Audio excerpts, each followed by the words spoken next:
So you saying, what do you need strategy for? What's the strategy about? I don't need strategy. You got problems.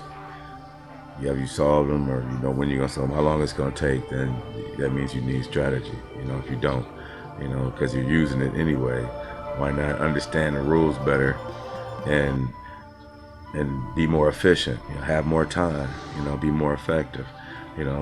So it applies to all things. So first, you might want to apply it to your weaknesses, because those are the things that are really going to get you caught up in life, whatever those weaknesses are. A small dent, like the Book of Five Rings, will eventually turn into a major warp.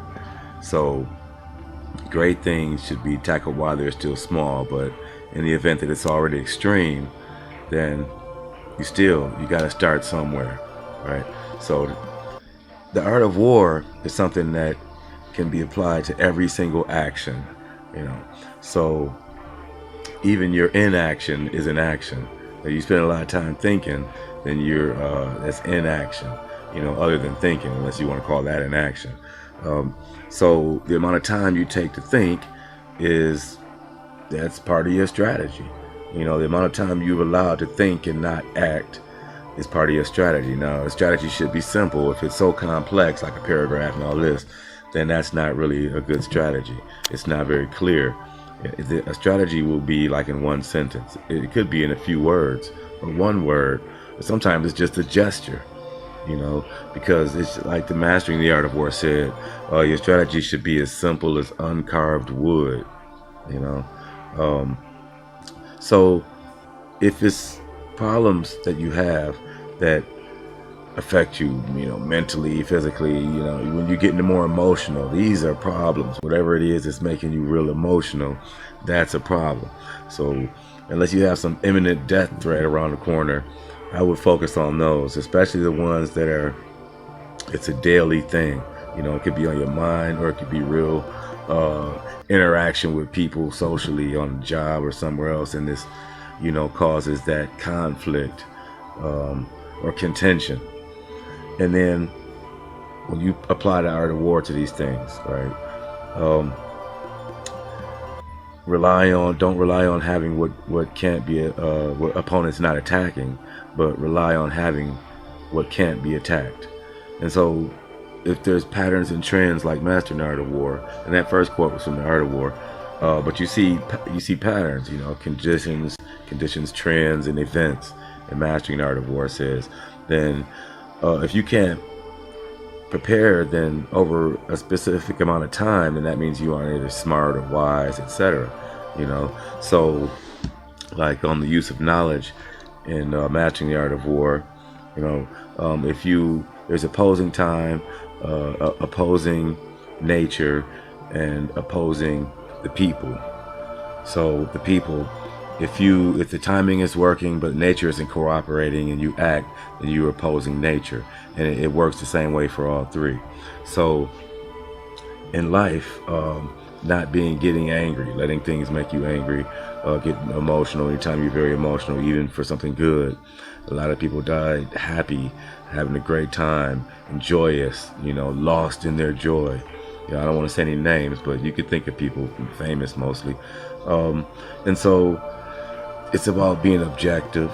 The Art of War is about being objective, and then it works in three dimensions. You got the politics, the physics, and the psychology, of conflict, right? And so that means you got to think about the psychology of conflict when you're interacting with somebody, and then the physics, like is this argument getting worse? How can I maneuver to make it, better, the situation? That's the physics. The danger, is it near or far, right? And some people give certain appearances, like the Art of War said, when going to attack from near, make it look as though you're going to attack from far away, and vice versa, right? But you only use that on your opponent, whoever the enemy is, right? Because like it says, it requires truthfulness to lead a group.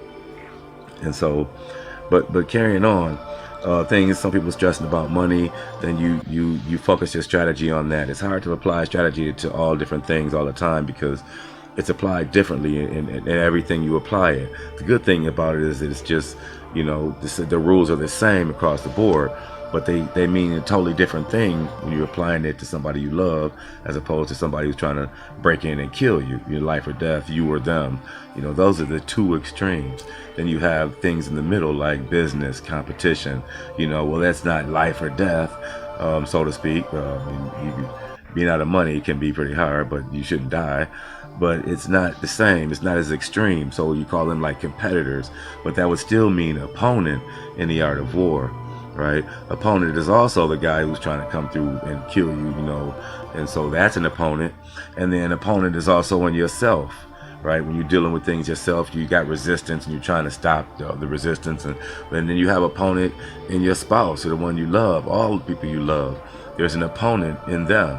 And you have to regard that side of them that's either resistant or in denial, or so you think, and it could be you, because you got to see the opponent in yourself too.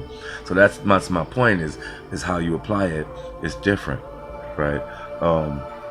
Deception should be used to seek victory and battle over the enemy, right?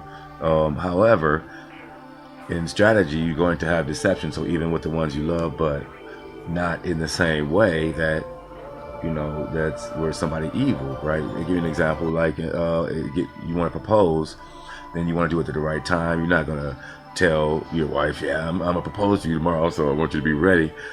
See, but that's deceptive, isn't it?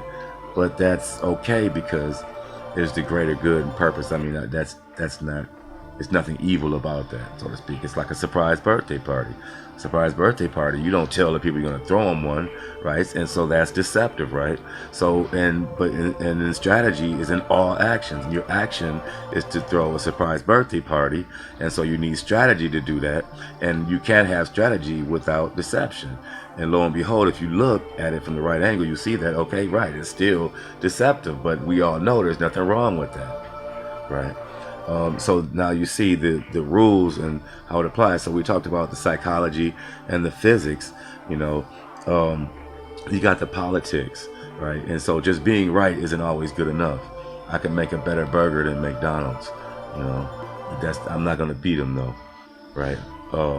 And I'm not saying that you could never make a place that could, but that's a whole different topic. But my point is, McDonald's was first on that burger scene and applied the raw application of force, and consistently over a period of time. And so, like I said, that's a whole other video. I got a video on that. I'll put it down in the links.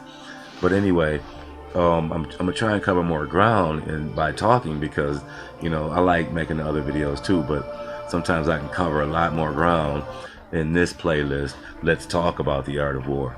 I'm Austin Christian with the Art of War Made Easy. Subscribe if you want to see more videos like this, and maybe even hit the like button if you watch the whole thing or something. All right, I'll see you soon.